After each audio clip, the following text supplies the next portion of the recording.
우리 로마서 12장부터는 구체적인 복음의 삶, 복음이 적용된 삶에 대해서 배운다고 지난 시간에 말씀드렸어요. 첫 번째가 무엇이었습니까? 예배였습니다. 근데 영적 예배였죠. 영적 예배. 영적 예배는 뭐예요? 우리를 하나님 앞에 거룩한 산 제물로 드리는 것이죠. 구체적으로 어떻게 가능한가? 이 세대를 본받지 말고 마음을 새롭게 하며 변화를 받아서 하나님의 선하시고 기뻐하시고 온전한 뜻이 무엇인지 분별하여서 순종을 통해서 삶을 드리는 것이죠.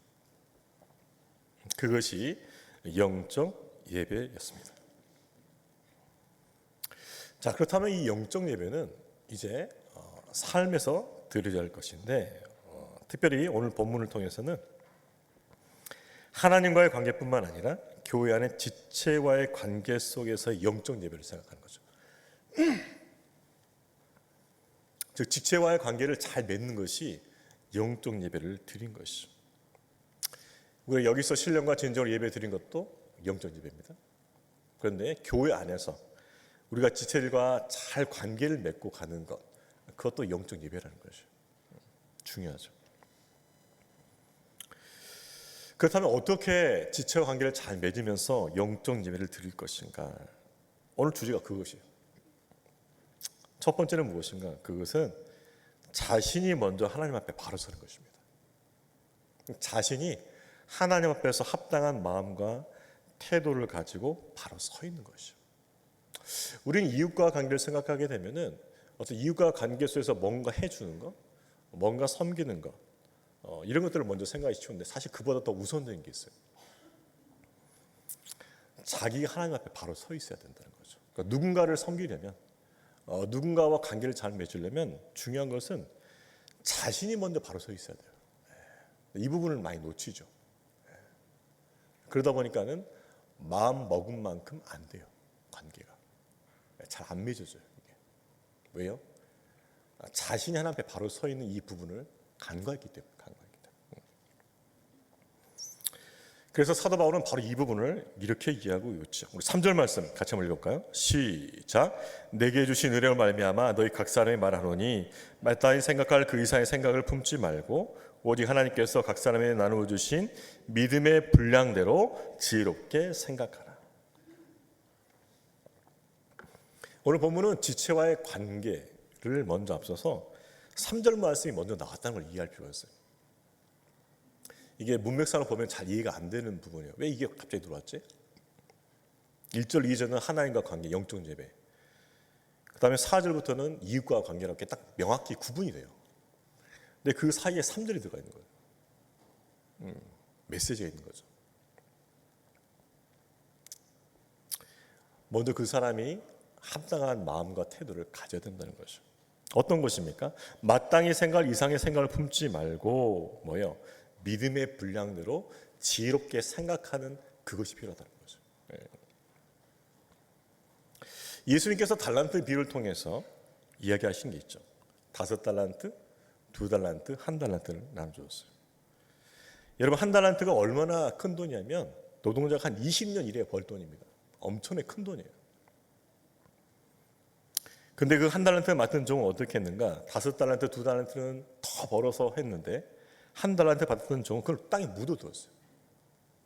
엄청난 금액에는 불구하고. 왜 그랬을까요? 불만을 품었거든요. 왜 쟤는 5달란트? 왜 쟤는 2달란트? 나는 왜 1달란트? 근데 그 1달란트 자체가 20년 동안 노동자 일해서 벌어야 할 금액이에요. 엄청난 거라고요. 그저 묻어둔 거죠. 예수님께서 뭐라 말씀? 악하고 게으른 종아, 꾸짖는 말씀. 때로는 우리 안에는 그 교만한 마음이, 우리 안에는 그 욕심이 우리로부터 하나님을 바로 서지 못하게 만들어요.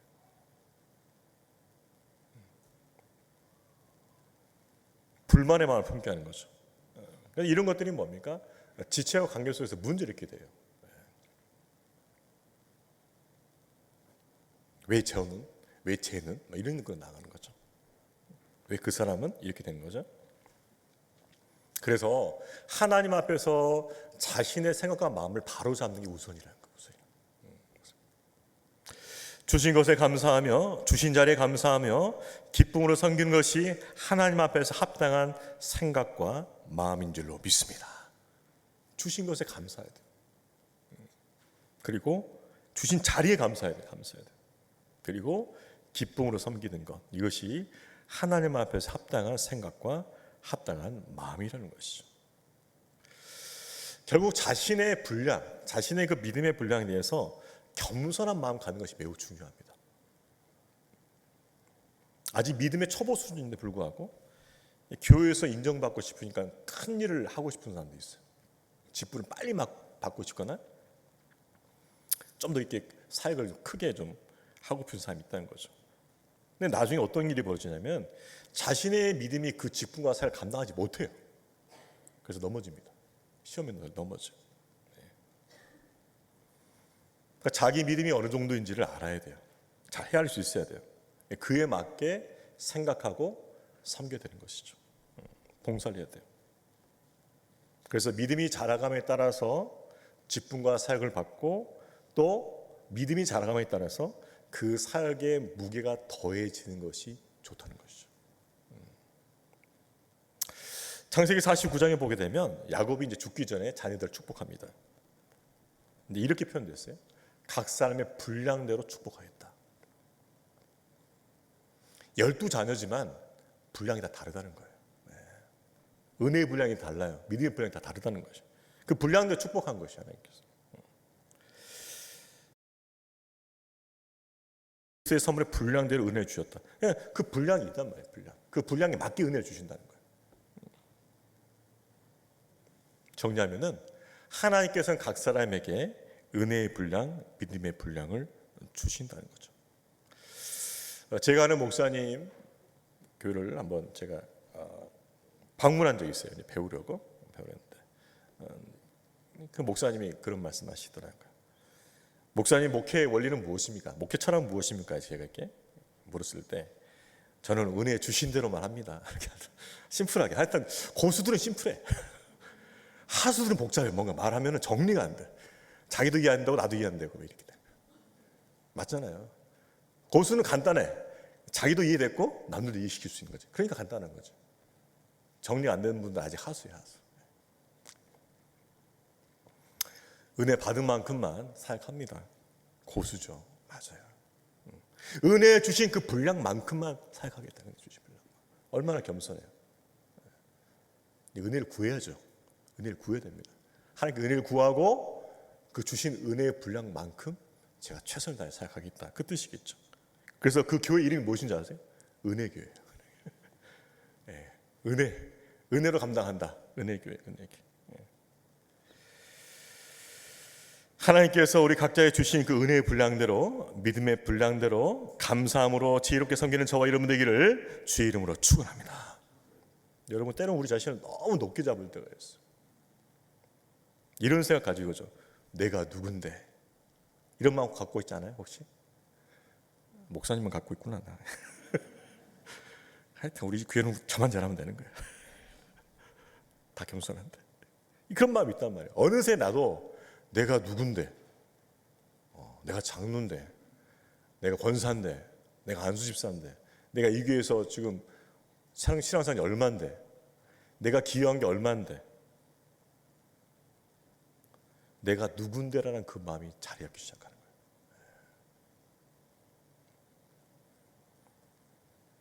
그러면 어떻게 될까요?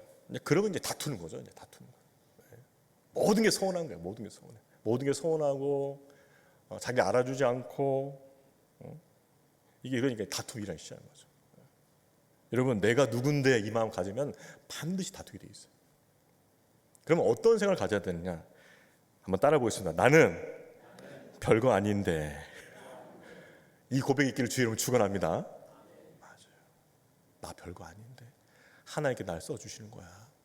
나 별거 아닌데 은혜 주신 거야. 나 별거 아닌데 이렇게 날 써주시니 너무 감사하다. 그 고백이 있기를 주의 이름으로 축원합니다. 그래서 우리 마음속에 내가 누군데는 뭐요? 지워버려야 돼. X. 그 다음에 뭐요? 나는 별거 아닌데. 한번 따라해 보겠습니다. 나는 별거 아닌데. 맞아. 이 의식을 가지고 있어야 돼. 이게 합당한 마음이에요. 합당한 마음, 합당한 태도.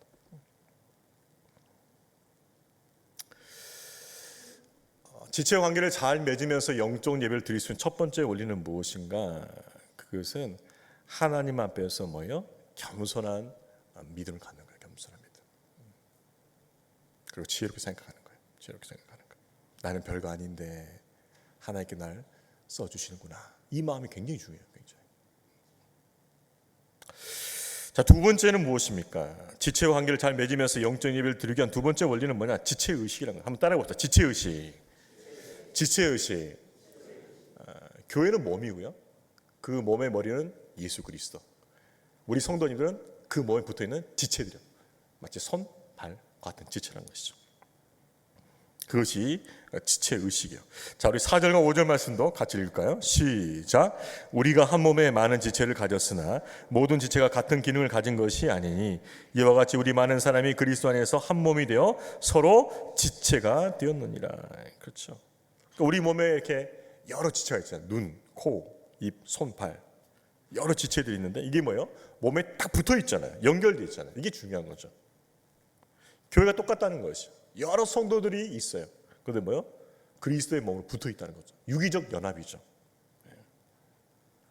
여기서 우리가 좀 더 강조해서 생각할 것은 이것입니다. 그 지체들이 다 다르다는 것이에요. 다 다른. 눈과 코는 모양도 다르고 기능도 달라요. 그죠? 근데 유기적으로 연합되어 있어요. 마찬가지죠. 성들도 다 다릅니다. 생기도 다 달라요. 배경도 다 달라요. 믿음의 정도도, 신앙의 연륜도 다 달라요. 다 다른 거예요. 다 다름에도 불구하고 뭐예요? 유기적으로 연합되어 있다는 거죠. 하나 되어 있다는 것이죠. 이것이 교회의 특징이에요. 지체라는 건 무엇인가? 그걸 인정하는 거예요. 나와 똑같은 성도이지만 그 사람 나와 다르다는 걸 인정하는 거예요. 인정하는 거예요. 나와 다른 기능을 가지고 있다는 걸 인정하는 거예요. 이게 지체의식이라는 거죠. 만약 이것이 인정이 안 되고 나와 다른 것에 대해서 굉장히 불편하게 여기고 못났다고 여기고 그것을 무시하면 뭐예요? 그 차별의식이 되어버려요. 차별의식. 나와 다른 것을 인정하고 다른 기능을 가졌으면 인정하고 그럼에도 우리가 하나 된다는 것을 인정하면 그건 지체의식. 근데 나와 다르기 때문에 너무 불편해. 짜증나. 저 사람 배제할 거야. 무시할 거야. 차별의식. 그러니까 공동체 의식이라는 것은 다름을 분명히 인정을 해야 돼요. 그러면서도 하나됨을 힘써야 돼요. 이게 지체의식이라고. 지체의식. 서로가 다르지만 서로를 돌봄을 통해서 하나가 되어지는 것, 이것이 지체의식이죠. 자, 그래서 바울은 고린도전서 12장 25절 26절에서 이렇게 말합니다. 우리 한 번 보실까요? 한 번 보시고 같이 한번 읽어보겠습니다. 시작. 몸 가운데서 분쟁이 없고 오직 여러 지체가 서로 같이 돌보게 하셨느니라. 만일 한 지체가 고통을 받으면 모든 지체가 함께 고통을 받고 한 지체가 영광을 얻으면 모든 지체가 함께 즐거워하느니라. 자, 뭐래요? 여러 지체가 서로 같이 돌보는 거죠. 돌보면서 뭐예요? 하나가 되는 거예요. 하나. 그래서 함께 고통을 느끼고 함께 즐거워하는 거죠. 그러니까 지체의식은 몸을 보면 딱 알아요. 하나님께 우리 몸을 왜 주셨는가? 지체의식을 확실히 이해하라고. 다 다르잖아요.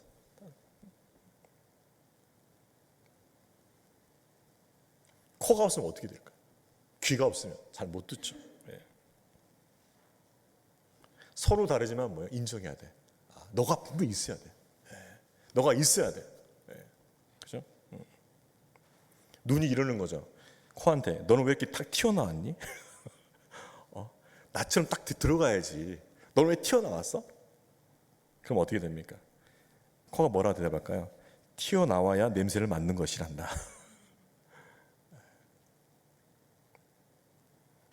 다름을 인정하고 존중하고 그리고 서로를 돌봄으로 하나 되는 것, 그것이 지체의식이라는 거죠. 특별히 한국 사람들은 단위민족의 문화, 역사, 시간이 오래됐기 때문에 이 부분이 좀 약해요. 이렇게 세계적으로 보게 되면 지금 많이 달라졌긴 했는데, 그러니까 다르다는 것을 굉장히 불편하게 여긴단 말이에요. 그런데 다르다는 것을 인정해야 돼요. 인정해야 돼요. 제가 아이들을 이렇게 자라가는 거 보면서 그걸 깨달아요. 제가 아들만 셋이잖아요. 와 해야죠, 그죠? 힘들겠다. 근데 이 자녀들 이제 아내하고 결혼했을 때도 충격이었죠. 문화적 충격. 아, 다르구나. 이분은 다르구나. 다른 분이구나. 배워야겠다. 그걸 겨우 맞춰서 이제 살만하니까 애들이 나온 거잖아요. 맞춰 살만하니까 애들 나왔는데 여기 또 다른 거예요. 또 다른 거야. 한 녀석 적응하니까 두 번째 성이 나왔어요. 또 적응하니까 세 번째 성이 나왔습니다. 다 다른 거예요. 다 다른 거. 가정도 공동체잖아요. 근데 다 다른 거예요. 5명이 다 다른 거예요. 다 다른 거예요. 어떨 때는 저희 아이를 보면서 이렇게 생각이 들어요. 아, 이거 내 아들이 맞나 싶어요. 진짜. 여러분 안 그렇습니까? 맞아요. 너무 달라요. 너무 달라. 야, 진짜. 근데 뭐요? 같이 지내면서 하나가 되는 거예요. 같이 돌보면서 하나가 되는 거죠. 그러면서 하나가 되는 거예요. 결국 다름이 문제가 되는 것이 아니라 하나됨을 이룬 노력이 부족한 것이 문제죠.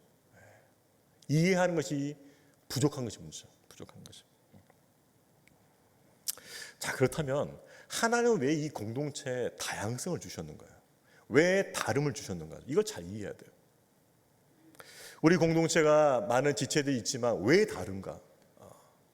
왜 이렇게 다양한가? 너무 불편한데? 근데 하나님 목적은 그게 아니에요. 다름과 다양성을 통해서 우리에게 주고자 하신 것은 풍성함인 줄로 믿습니다. 풍성함이에요. 풍성함. 다름으로 인해서 다양함으로서 우리가 좀 불편할 수 있겠죠. 근데 그거는 우리 인간적인 생각이에요. 인간적인 생각. 그 다양함을 통해서 우리에게 주고자 하신 은혜는 풍성함인 줄로 믿습니다. 풍성함. 그 풍성을 바라보면서 가야 돼요. 우리 지난주 체육 때 잘했잖아요. 근데 모든 점심이 다 김밥이었다. 아, 이건 아주 이건 비운이에요, 비운. 여기서는 이 전도 먹고 이렇게 해야 되는데 모든 다 점심이 김밥이었다. 이건 문제가 있는 겁니다. 이거.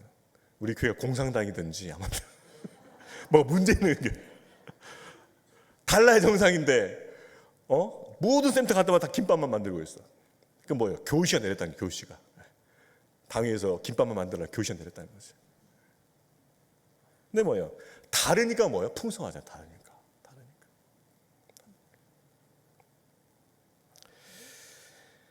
우리에게 다양성을 주신 이유는 우리에게 풍성함을 주고자 하시는 하나님의 은혜인 줄로 믿습니다. 우리 이걸 깨달아야 돼요. 아, 달라서 풍성한 거예요. 달라서 풍성한 거죠. 그러니까 우리 아이들이 이렇게 각자 막 개성 가지고 막 할 때 때는 정신이 없긴 하지만 그래도 감사하더라고요. 보면서 아, 감사하다. 그래, 니네들 스타일대로 잘 자라라. 다만 니네 스타일대로 잘 자라서 하나님 나라에 크게 기했으면 좋겠다는 것이죠.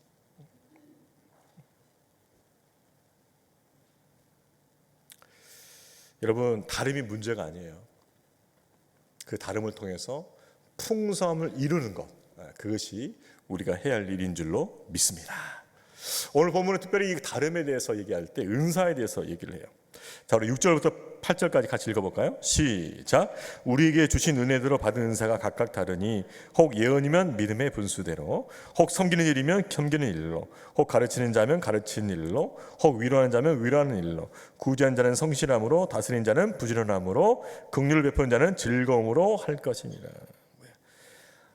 하나님께서 각자 다른 은사를 주셨다는 거죠. 예언의 은사. 아마 일부는 그런 오해하는 분이 없는데, 예언이라는 거 미래에 있는 거 알아맞히는 거, 점쟁이 은사라 생각하는데 그거 아닙니다. 하나님 말씀을 대언하는 거, 그러니까 성령의 감동을 통해서 하나님 말씀을 대신 전하는 거, 그 예언의 은사예요. 예언의 은사.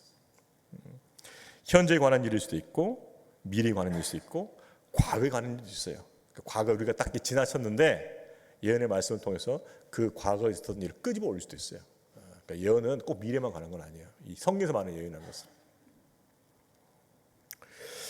하나님이 기뻐하시는 뜻을 전하는 것이죠. 섬기는 일이면 그렇죠. 섬기는 일도 해야죠. 섬기는 일. 그다음에 가르치는 자는 가르치는 일. 위로하는 사람, 그렇죠. 위로하는 사람 딱 있습니다. 이렇게 위로 잘하는 분이 계셔요. 기본적으로 뭐요? 잘 울어줘요. 같이 마음으로 함께 위로해주고 울어줘요. 그렇죠. 그런 분도 있어요. 그렇죠. 구제하는 자는 성실함으로, 한 번 구제가 끝나는 것이 아니죠. 계속 성실함으로 구제해야 돼. 다스린 자는 부지런함으로. 그렇죠? 부지런하게 살펴야겠죠? 긍휼을 베푸는 자는 즐거움으로. 억지로 하면 안 돼요. 이것도 즐거움으로. 하나님께서 내게 주신 은혜 가지고 즐거움으로 긍휼을 베풀어야 돼요. 그것을 이야기하고 있는 것이죠. 결국 하나님께서 각자에게 다른 은사를 주셨다는 것이요. 자, 그 은사를 우리는 잘 사용해야겠죠. 그럴 때 교회가 하나님 보시기에 아름다운 교회가 될 것입니다. 그럼 은사를 어떻게 사용할 것인가 한번 따라 보겠습니다. 자랑하지 말고 감추지 말자. 이 뒷부분에 포인트가 있죠. 네. 자랑하지 말아야지. 그렇지. 감추지 말자. 그러면 감췄는데. 은사의 사용 원칙은 뭐냐면은 자랑하는 사람이 안 돼. 왜? 은혜니까. 하나님께 은혜 주신 거잖아. 자랑할 필요 없어요. 감사하면 되겠죠. 또 하나 감추지 말자. 괜히 섬겼다가 또 나만 피곤한 거지 생각할 수 있겠죠. 그게 뭐예요? 한 달란트를 감추었던 그 사람이에요. 꾸준히 받는 거죠. 여러분 부르심 받을 때 쓰임 받는 것이 축복인 줄로 믿으시길 바랍니다. 여러분 그렇게 다 감춰놨다가 어떻게 할 거예요? 죽을 때 가서 책망받죠. 11월 첫째 주에 사역 박람회가 있을 예정이에요. 이번엔 좀 빨리 하려고 그러는데 여러분이 지금부터 하셔야 할 일은 뭐예요? 기도로 준비하셔야 돼요. 하나님, 내년엔 제가 어떻게 쓰임받기 원하십니까? 기도로 준비해야 돼요. 근데 기도로 준비 안 하고 마음으로 준비하는 사람들 있어요. 이게 큰 차이점이에요. 뭐야? 나는 절대 안 할 거야. 담임 목사님 싹싹 빌어도 절대 안 할 거야. 눈도 안 마주칠 거야. 마음으로 준비한 분이다. 마음으로 준비하지 마시고 기도로 준비하시기 바랍니다. 지금부터 눈 안 마주치는 분 있어요. 그러면 이제 의심받는 거야. 기도로 준비해. 기도로. 여러분 쓰임 받는 건 축복이에요. 축복. 쓰임 받으셔야 돼요. 기도하면서 하나님께 주신 마음과 감동을 가지고 순종함을 통하여 귀하게 쓰임 받기를 주의 이름으로 축원합니다. 우리 옆에 분들 확인해 봅시다. 자랑하지 말고 감추지도 맙시다. 감추면 안 돼요. 기도하면서 하나님 드리겠습니다. 그게 영적 예배죠. 영적 예배. 마음 푸세요. 마음 푸시고 기도하시라고. 딱 보면 나 들어오거든요. 눈에. 이 사람 벌써 마음 품었구나. 굳어 있어. 마음 품은 사람들은. 마음 푸시고 얼굴 푸시고 기도하시길 바랍니다. 맞아, 그게 맞아. 기도로 준비하셔야 돼요. 기도로. 두 번째 원리는 무엇이었어요? 각자의 다름을 인정하는 거예요. 인정하고 하나님을 힘쓰는 거죠. 자, 세 번째. 이웃과의 관계, 지체와의 관계를 통해서 영접을 잘 드리려면 어떻게 할 것인가? 한번 따라해 보겠습니다. 사랑으로 행하는 것입니다. 사랑으로 행하는 것입니다. 자, 우리 9절부터 11절까지 같이 읽어볼까요? 시작. 사랑에는 거짓이 없나니 악을 미워하고 선에 속하라. 형제를 사랑하여 서로 우애하고 존경하기를 서로 먼저 하며 부진하여 게으르지 말고 열심을 붓고 주를 섬기라. 그렇죠. 우리가 관계 그 원리 가장 핵심 뭐죠? 사랑이에요. 사랑. 좀 더 구체적으로 말한다면 그리스도의 사랑이죠. 우리에게 베풀어진 그 그리스도의 사랑으로 형제를 대하는 것이죠. 섬기는 것이죠. 네. 바로 그것을 얘기하고 있는 거예요. 그리스도의 사랑으로 악을 미워하고 선에 속하라. 여러분 진정한 사랑은 악을 미워하게 되어 있어요. 그리고 주님의 뜻을 따르게 되어 있죠. 그 사랑은 형제를 사랑하게 되고 우애하게 되고 당연히 존경하게 돼요. 먼저 하게 돼 있죠. 또 하나 말하는 것은 무엇입니까? 부지런해야 돼요. 부지런해야 돼요. 부지런하고 게으르지 말고 열심히 품고 섬겨야 돼요. 지체들을 부지런히 섬겨야 돼요. 섬겨야 돼요. 우리에게 베풀어진 그 주님의 사랑을 기억하면서 부지런히 열심을 가지고 섬겨줘요. 여러분 예수님께서 십자가에서 달려 돌아가실 때 우리를 위해서 모든 것을 아낌없이 주셨습니다. 살을 찢기셨고요. 피를 흘려주셨어요. 남김없이 다 주셨어요. 그게 주님의 사랑이에요. 그 사랑을 본받아서 열심을 내야 돼. 열심을 내야 돼. 자, 그런데 우리가 이렇게 주님의 사랑을 가지고 섬기다 볼 때 어떤 일이 벌어지냐면 시험이 들 때가 있어요. 그러니까 잘 섬기다가 교회도 잘 섬기고 지체들도 잘 섬기다가 시험이 들 때가 있어요. 시험. 언제 시험이 드냐? 고난이 올 때. 고난이 오거나 이렇게 어려움이 닥쳐오면 시험이 들어요. 시험이. 그래서 시험이 들면 어떻게 하냐? 우리 잘 아는 거 있죠? 잠수 타요. 잠수. 갑자기 이제 수면 아래로 샥 언제 올라올지 모르고 시험이 온다. 주를 열심히 섬기다 보면 반드시 시험이 온다. 사탄이 그만 안 나대요. 고난과 함께 시험이 오는 거죠. 근데 그 고난과 함께 오는 시험을 잘 이겨내야 돼. 이겨내야 돼. 그래서 사랑으로 성실하게 행해야 돼. 성실하게. 고난이 와서 시험이 와서 열심히 떨어지려고 하고 내 열심히 떨어지려고 하고 게을러지려 하고 그냥 형식적으로 하고 싶고 그런 유혹이 온단 말이에요. 그럴 때 어떻게 하라고 나와 있어요? 자, 우리 마지막 12절 13절 같이 읽어볼까요? 시작. 소망 중에 즐거워하며 환난 중에 참으며 기도에 항상 힘쓰며 성도에 쓸 것을 공급하며 손 대접하기를 힘쓰라. 11절과 12절 사이의 맥락은 바로 이것이에요. 그렇게 섬기다 보면 고난을 통해서 시험이 온다. 그렇게 왔을 때 어떻게 할 거냐? 12절 13절인 거예요.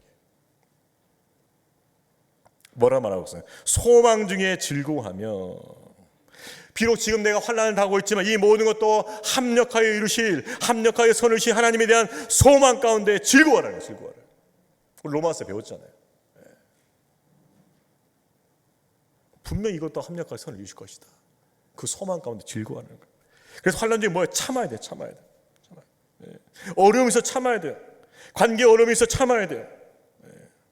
부담이 되고 있지만 참아야 돼요. 좋지 않는 소리가 들려올 수도 있어요. 참아야 돼요. 그게 못 참고 뛰어나가 버린 거예요.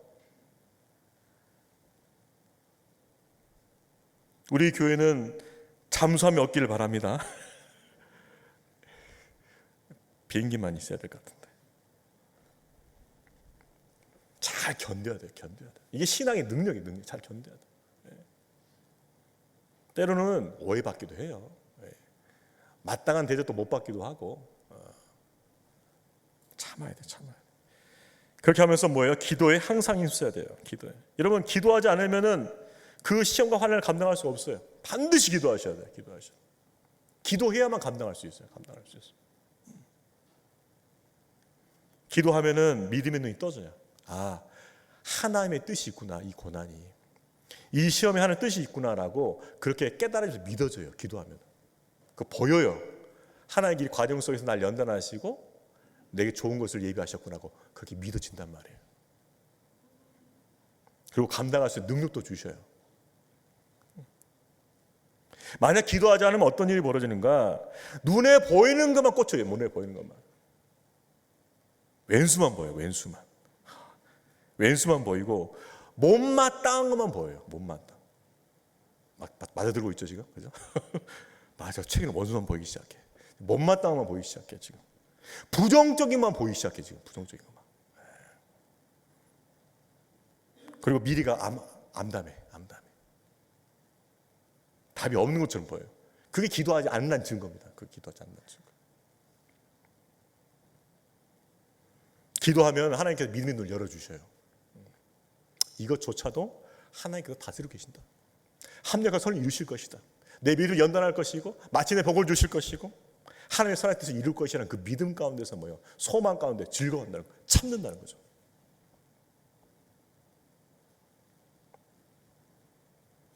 저와 여러분은 고난 가운데 시험 가운데서 깨어 있어서 하나님 주시는 소망 가운데 즐거워하며 환난을 잘 견뎌낼 수 있는 그 인내함이 있기를 주의 이름으로 축원합니다. 이게 필요하다는 거예요. 그래서 다시 어떻게 하란 말이에요? 13절 말씀 한 번 더 읽어볼까요? 시작. 성도들의 쓸 것을 공급하며 손 대접하기를 힘쓰라. 계속 선한 일을 하라는 것이에요. 계속 사랑을 행하라는 것이에요. 신앙이 연약하고 초보자들이 하는 말이 항상 이거예요. 나 시험 들었거든? 건들지 마. 이거 당연한 것처럼 얘기해요. 당연한 거죠. 그럼 자기가 초보라는 걸 증명하는 거예요. 이거. 그러면 좀 나은 사람은 어떻게 하냐? 내가 좀 시험에 든 것 같아. 나를 위해 기도해줘. 내가 잘 이길 수 있도록 기도해줘. 이게 중급 레벨이에요. 중급 레벨.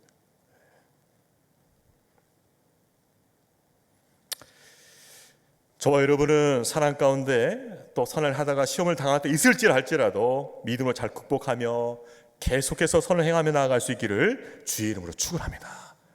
이게 믿음의 사람이다. 저는 제가 청년 때부터 이렇게 좀 이렇게 구제하는 게 있어요. 오래였죠. 몇십 년 해온 건데. 근데 유혹이 들 때가 있어. 언제 유혹이 들면 제가 재정 상황이 안 좋을 때. 안 좋으면 이게 지금 자동차로 빠져나오고 있거든요. 아, 이제 끊을 때가 됐나? 어려우면 또 그런 거다. 가끔은 이 사람들이 내 허락도 안 받고 또 금액을 올려버려요. 이것도. 허락 맡아야 되는데 안 맡아 올려버리더라고. 보니까. 근데 그래도 믿음으로 계속 섬기는 거야. 근데 그렇게 섬기다 보면 또 그만큼 또 채워주시더라고요. 채워주셔. 그러니까 우리가 사랑으로 열심을 가지고 섬길 때 분명히 시험이 와. 사역도 마찬가지, 관계도 마찬가지. 에이, 사역 그만둘까? 이 사람과 관계 끊어버릴까? 분명히 시험이 온단 말이에요. 그러나 그것이 주님의 뜻이 아니라는 것이죠. 소망 중에 즐거워하며 환난 중에 참으며 기도에 항상 힘쓰며 사랑 안에서 지속적으로 선을 행하는, 그래서 영적 예배를 드릴 수 있는 저와 여러분 되기를 주의 이름으로 축원합니다. 메시지는 분명해요. 시험이 올 것이다. 그러나 넘어지지 말고 승리하고 너는 사랑으로 계속 행하라는 것이에요. 이것이 우리 주님의 뜻인 줄로 믿습니다. 말씀을 정리하겠습니다. 하나님이 기뻐하시는 영적 예배, 우리 지체와 관계 속에 드릴 영적 예배는 무엇일까요? 그것은 먼저 믿음의 분량대로 지혜롭게 겸손한 믿음 가지고 생각하는 거예요. 그리고 서로의 다름을 인정하면서도 뭐요? 하나 되기 힘쓰는 거예요. 달라. 그게 나 인정해. 근데 하나님 힘쓰는 거죠. 마지막으로는 시험에도 불구하고 끝까지 사랑으로 행하며 섬기는 것이죠. 이 일을 통하여서 우리 하나님 앞에 하나님 기뻐하시는 영적 예배를 드리는 저와 여러분 되기를 주님의 이름으로 축원합니다. 우리 다 같이 일어나셔서 이 찬양 부르도록 하겠습니다. 주 안에 우린 하나. 모습은 달라도 예수님 한 분만 바라네. 그렇죠. 다 다르죠. 근데 우리 예수님의 자녀이기 때문에 하나 될 수 있는 거예요. 어떻게 한다고요? 사랑과 선행으로 서로를 격려해 돌보는 거죠. 따스함으로 보듬어 가리. 주님 우리 안에 함께 계시니 형제의 삶의 기쁨과 슬픔 함께 느끼네. 하나님을 누리는 거죠. 그리고 서로 축복해 주는 거예요. 주님 우리를 통해 계획하신 일, 부족한 입술 찬양하신 일, 너를 통해 하실 일 내가 기대한다. 축복해 주는 거예요. 하나님, 우리가 이런 모습으로 하나님 앞에 나아가며 예배 드릴 수 있도록 우리를 하나 되게 하여 주옵소서. 이 마음을 가지고 이 찬양 부르도록 하겠습니다.